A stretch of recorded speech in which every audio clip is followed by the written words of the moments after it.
to WXII 12. XII ABC 45. ABC 45. Okay. Okay. News and record. Okay. All right. That we just now acquired.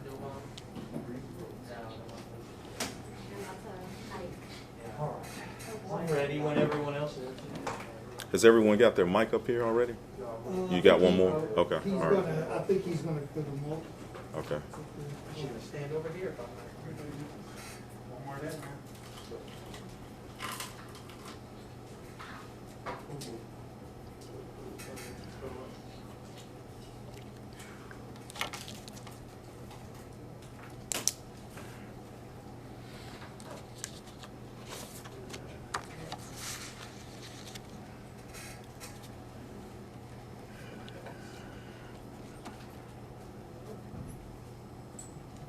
I'm I good. think we got everybody up here, Ron.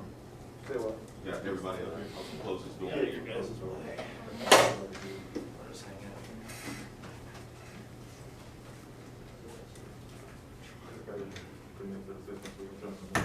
Okay. All right. Still waiting on.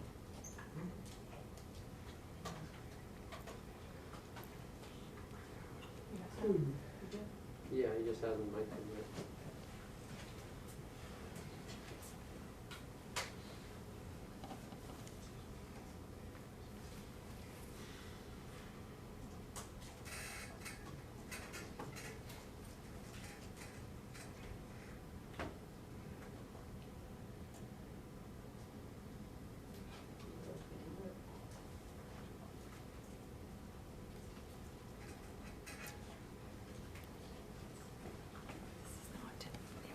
Okay. All right. We still waiting on. Okay.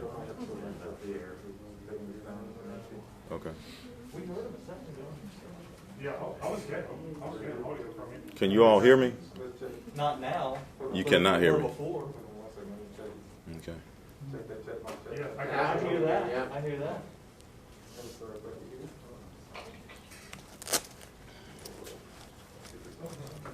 So we got. Is that ours? Yeah. Oh, okay. Gotcha. Okay. All right. Hold on to that. All right. Left pocket, right pocket. Left pocket. All right.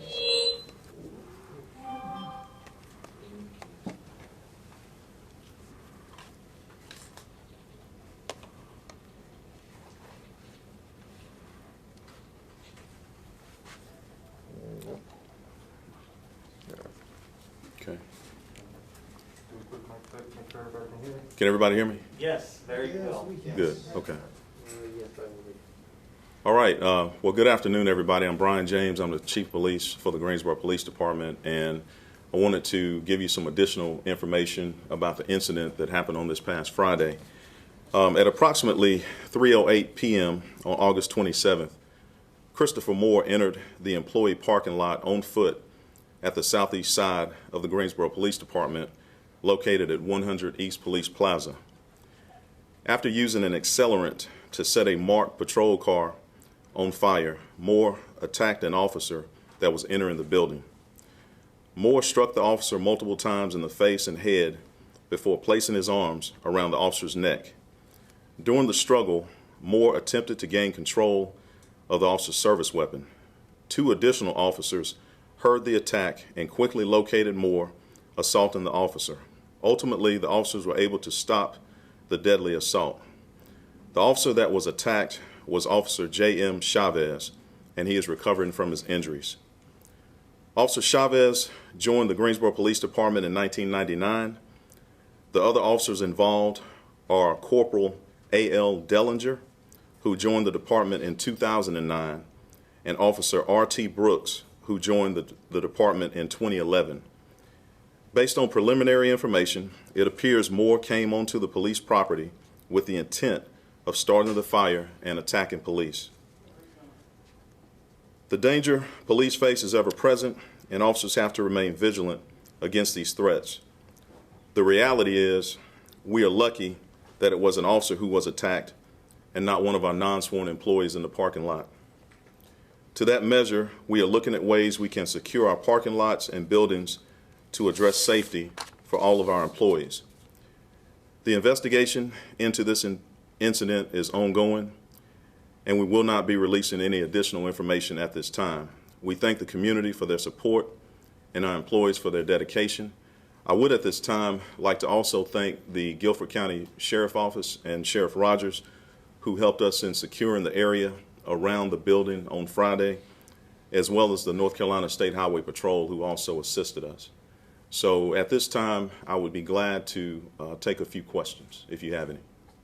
Chief James, Yes. you mentioned that during the assault that officer was hit several times in the face and head. Can you speak to whether anything was being used as a weapon? We're hearing from witnesses that there might have been a fire extinguisher involved. No, at this point it appears that it was purely a physical assault, and the officer was entering the building and was attacked almost immediately upon encountering Mr. Moore in the parking lot. Chief James, can you talk a little bit about the 2015 incident that happened with Moore and a GPD officer at that time several years ago? I do not have all the specific details around that incident. However, I think it was involving a larceny, and an officer was assaulted in that particular case. And to my knowledge, Mr. Moore was convicted of that assault, but I cannot go into great detail about that particular incident from 2015.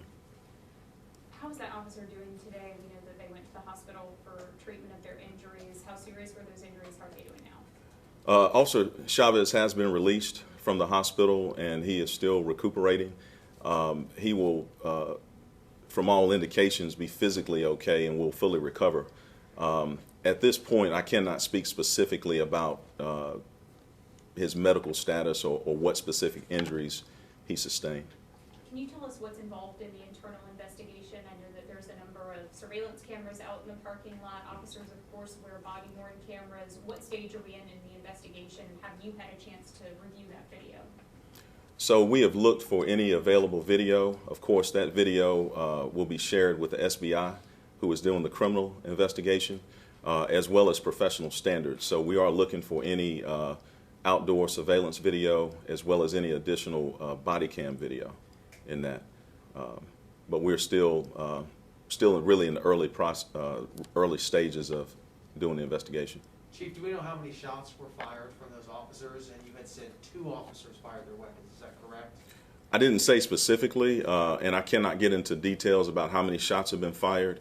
Again, it's in the early stages, and we are still working with the SBI as well as our professional standards division to determine those details. Chief James, has anything in the parking lot like this ever happened before? Any incidents at all, whether it be, you know, with your folks or just community members or, you know, the public out here? We've never had an incident to this degree happen in one of our parking lots. What I will tell you is that we have had incidents that have happened in our parking lots, not only at this facility, but other facilities that we have in the city. And so, as I stated before, we are certainly going to look at ways that we can better secure our lots and hopefully make this as safe a work environment as possible.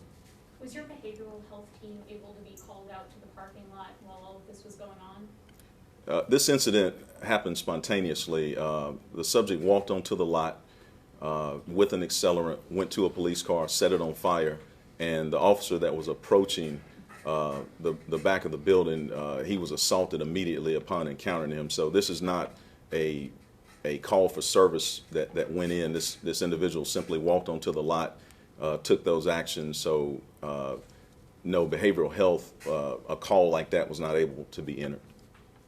Did he appear to be targeting a specific police car, or was this random, you think? Well, it was a marked patrol car, and there were multiple marked patrol cars that were in the lot. So we can't say that he was targeting a specific patrol car. You know, we can only, perhaps, I hate to say speculate, but that he was just looking for a marked patrol car, and he encountered one, and he decided to set that one on fire. Chief, you mentioned efforts potentially to secure the parking lot. What might that look like? Would it be maybe putting a fence up or something like that? So what we did this morning, I have asked my senior command staff to form groups that work at each facility, both police officers as well as civilian employees.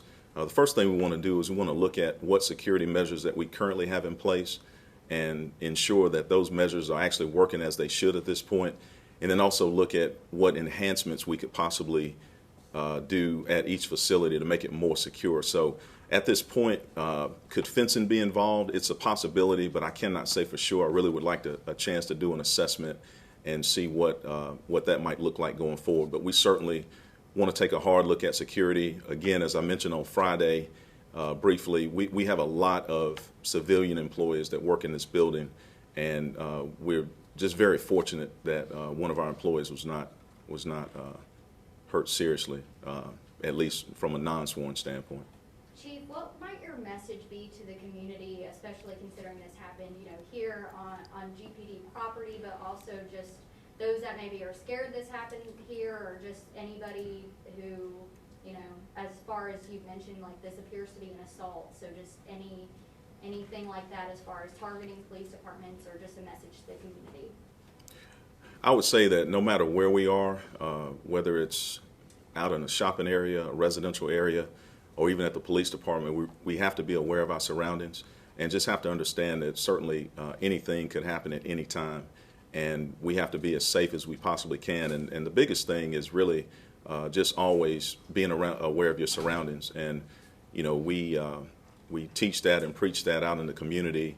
When we talk about community safety, you really have to be aware of your surroundings no matter where you are. And we certainly, as I said on Friday, we were shaken by it. It's disturbing. You think of this as a safe place. I still would like to think of it as a safe place, but understand that there can still be certain vulnerabilities, and we have to be aware of that and see what we can do to mitigate that. Chief, you touched on it a little bit, but it's a fine line because you want to make sure the community knows that you guys are there for them, to serve them, but you also have to be vigilant because you never know what could happen from one moment to the next. You certainly have to remain vigilant, and as we talk about security around our facilities, we still want the facilities to be a welcoming place to our community, because oftentimes, even the room that we stand in, we have community meetings right here in this building. And as we want to be safe, we don't want our buildings to look like a place that are not welcoming. So we certainly want to make sure that we balance that when we look at additional security measures that we may take going forward. Any threats leading up to this the day of, or anything? I'll take one more. What'd you say? Any threats that were made, or was this person on your radar? And had he been spotted around the building, or any indication of what led up to this? We had no indication that Mr. Moore would show up on Friday. We had no information on him whatsoever that he might be any kind of a threat to the public or to anyone at the police department. So that's all I have for right now. I really appreciate you all covering it, and have a great day.